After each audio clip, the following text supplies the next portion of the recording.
Assalamualaikum warahmatullahi wabarakatuh. Perkenalkan, nama saya Nidia Doyandini dari jurusan Akuntansi Angkatan 2016. Sebelumnya, saya mau mengucapkan terima kasih kepada dosen pembimbing saya, Bapak Profesor Dr. Edi R. Rashid, MKom AKCA, dan juga dosen penelah saya. Pada kesempatan kali ini, saya akan mempresentasikan hasil penelitian saya yang berjudul Pendeteksian Kecurangan dalam Laporan Keuangan PT Garuda Indonesia Persero Tbk dan PT Hansen International Tbk. Lanjut saja, pada bab pertama terdapat 5 subbab, yaitu latar belakang, rumusan masalah, tujuan penelitian, manfaat penelitian, dan sistematika penulisan.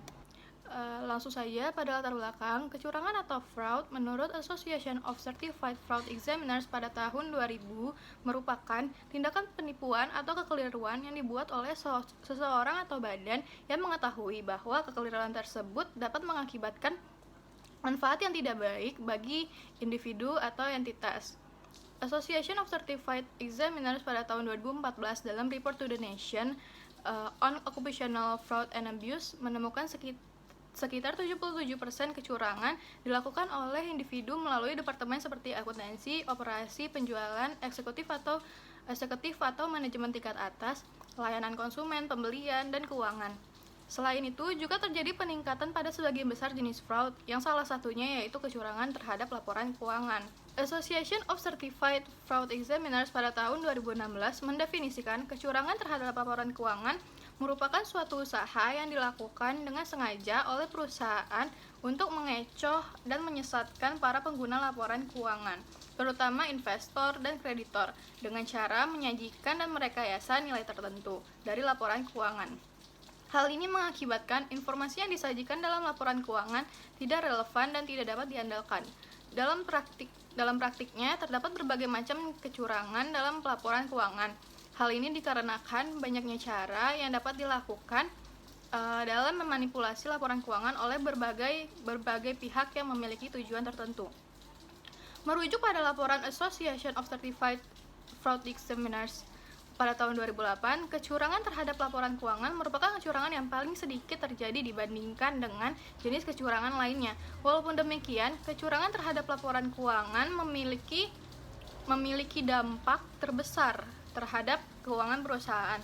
Hal ini dikarenakan kecurangan terhadap laporan keuangan dapat merugikan banyak pihak, seperti para pemegang saham, investor, dan tentunya perusahaan itu sendiri.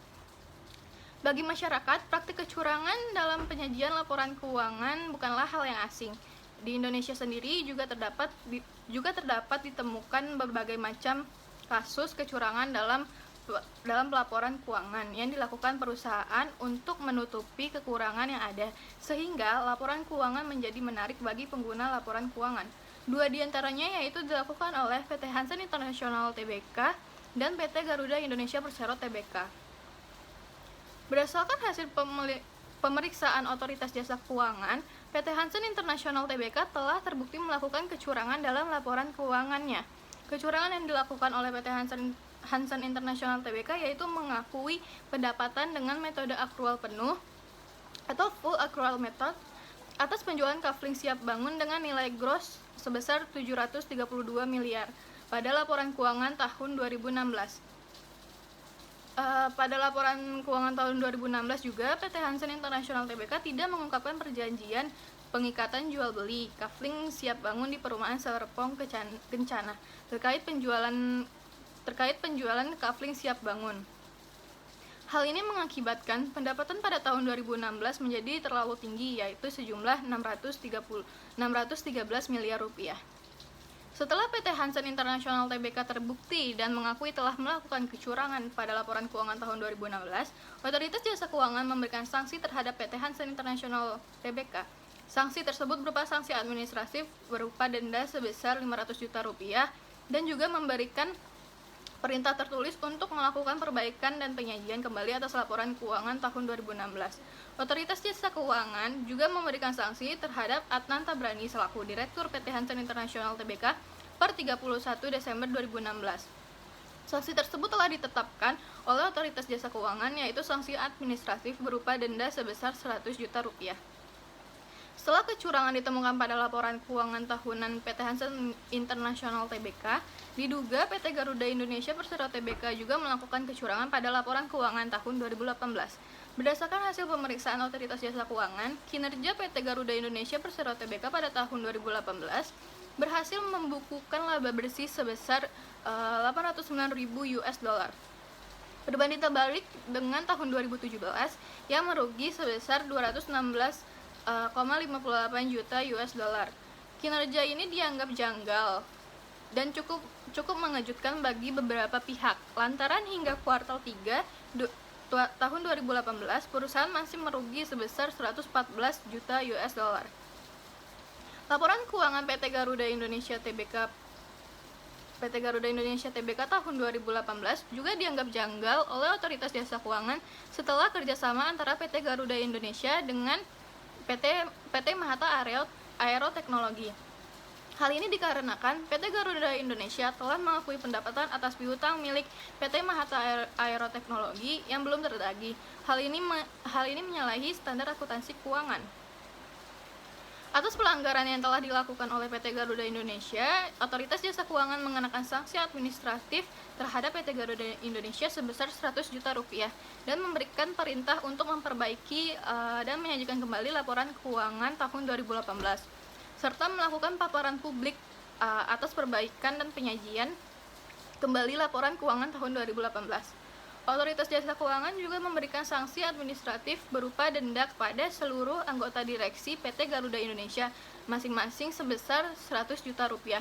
Sanksi administratif juga dikenakan kepada seluruh direksi dan Dewan Komisaris PT Garuda Indonesia yang menandatangani laporan keuangan tahun 2018 secara tanggung renteng, yaitu berupa denda sebesar 100 juta rupiah.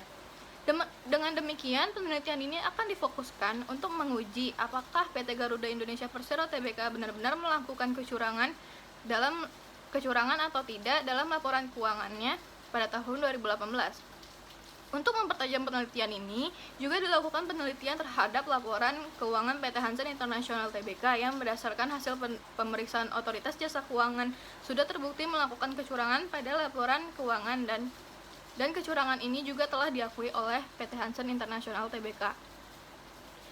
Yang kedua, rumusan masalah. Berdasarkan penjelasan pada latar belakang di atas, dapat dirumuskan permasalahan yang ada dalam penelitian ini adalah apakah laporan keuangan PT Garuda Indonesia Persero Tbk pada tahun 2018 benar-benar terindikasi fraud. Kemudian tujuan penelitian ini, berdasarkan perumusan masalah tersebut, maka tujuan dari penelitian ini adalah untuk mendeteksi kecurangan pada laporan keuangan PT Garuda Indonesia Persero Tbk tahun 2018. Manfaat penelitian ini memberikan academic view atas opini publik bahwa pendeteksian terhadap kecurangan dalam laporan keuangan dapat dilakukan dengan menggunakan alat deteksi seperti p-test, sehingga para pengguna laporan keuangan dan masyarakat dapat melakukan pendeteksian sendiri untuk memperoleh informasi dengan alat deteksi tersebut serta menganalisis hasil yang telah diperoleh. Para investor dapat mempertimbangkan hal ini dalam mengambil keputusan dan lebih teliti dalam menempatkan modalnya pada perusahaan. Selain itu, perusahaan diharapkan menerapkan pedoman dalam penyajian laporan keuangan sesuai dengan standar akuntansi yang berlaku dan tidak melakukan kecurangan dalam laporan keuangan sehingga perusahaan tidak kehilangan kepercayaan publik. Selanjutnya, bab 2, tinjauan pustaka. Dalam bab 2 ini terdapat landasan teori dan penelitian terdahulu. Selanjutnya, penelitian terdahulu. Terdapat beberapa penelitian terdahulu yang berhubungan dengan mendeteksi kecurangan dalam laporan keuangan. Dalam mendeteksi kecurangan dalam laporan keuangan, beberapa peneliti telah menggunakan berbagai teknik pengolahan data. Yang pertama, Intel Dando pada tahun 2002, kemudian dilanjutkan dengan Turner et al. Pada tahun 2003, selanjutnya Skousen et al. Pada tahun 2008, kemudian Lau dan Wang pada 2009, selanjutnya Sai Chungan pada tahun 2013, kemudian Manurung dan Hadian pada tahun 2013 juga. Pada tahun 2014 dilakukan oleh Omar et al. Dan pada tahun 2015 dilakukan oleh Kanapikni dan Gruindin.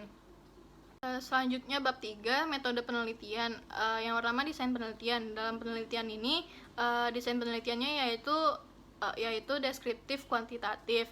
Kemudian objek penelitian dalam penelitian ini yaitu laporan keuangan PT Hansen International Tbk dan laporan keuangan PT Garuda Indonesia Persero Tbk.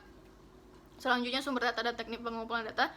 Sumber data pada penelitian ini yaitu sumber data sekunder, sementara teknik pengumpulan datanya itu saya mengakses situs resmi Bursa Efek Indonesia melalui www.idx.co.id untuk mendapatkan laporan keuangan tahun 2018. Kemudian mengakses situs resmi perusahaan untuk mendapatkan laporan keuangan tahun 2016.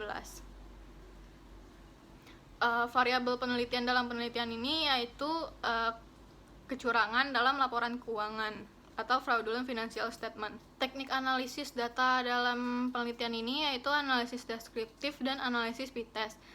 Analisis deskriptif ini menggunakan analisis deskriptif kuantitatif untuk mengetahui hasil dari tingkat kecurangan dalam laporan keuangan dengan menggunakan alat ukur p-test. Sementara analisis p-test ini bertujuan untuk mengetahui ada atau tidaknya indikasi kecurangan atau fraud dalam laporan keuangan perusahaan. Apabila nilai P lebih dari 50%, hal ini menunjukkan adanya indikasi perusahaan telah melakukan kecurangan dalam laporan keuangannya. Sementara jika nilai P lebih kecil daripada 50%, hal ini menunjukkan bahwa laporan keuangan perusahaan tidak terindikasi fraud. Dalam teknik analisis p-test ini menggunakan Microsoft Excel. Selanjutnya bab 4, hasil dan pembahasan. Yang pertama, gambaran umum perusahaan. Dalam penelitian ini, perusahaan yang menjadi objek penelitian adalah PT Hansen International Tbk dan PT Garuda Indonesia Persero Tbk. Gambaran umum dari perusahaan-perusahaan tersebut termasuk ringkasan sejarah perusahaan, kegiatan perusahaan, visi dan misi perusahaan, serta struktur organisasi perusahaan. Selanjutnya, analisis data. Data yang telah ditemukan kemudian diolah menggunakan analisis p-test untuk mendapatkan hasil sehingga mengetahui apakah laporan keuangan milik perusahaan terdapat indikasi fraud atau tidak. Pada tabel ini, baris P menggambarkan kemungkinan terjadinya fraud pada laporan keuangan. Pada laporan keuangan milik PT Hansen International Tbk tahun 2016 mendapatkan hasil P sebesar 94%, yang mana ini menggambarkan laporan keuangan terdapat indikasi fraud. Hal ini sesuai dengan hasil pemeriksaan otoritas jasa keuangan yang telah dilakukan sebelumnya terhadap PT Hansen International Tbk.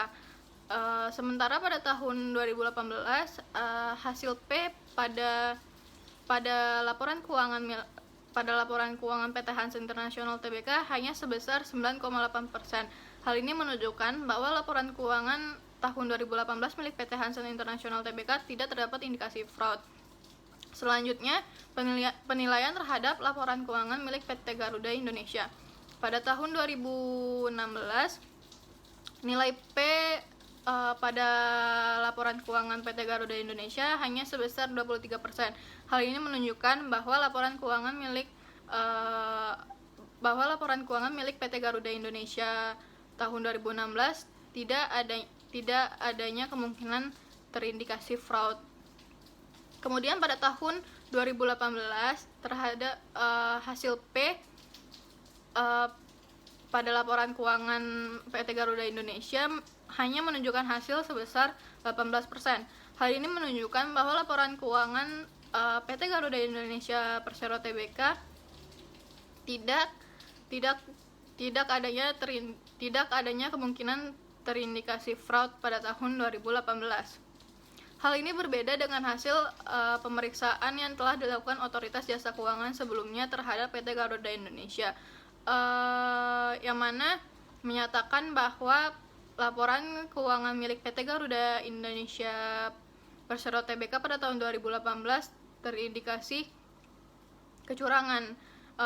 Dalam hasil ini menunjukkan bahwa secara kuantitatif laporan keuangan pada tahun 2018 milik PT Garuda Indonesia tidak terindikasi fraud.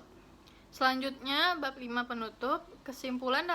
Kesimpulan dalam penelitian ini, yang pertama, PT Hansen International Tbk terbukti telah melakukan kecurangan dalam laporan keuangannya pada tahun 2016. Yang kedua, secara kuantitatif, PT Garuda Indonesia Persero Tbk tidak terbukti melakukan kecurangan dalam laporan keuangannya pada tahun 2018.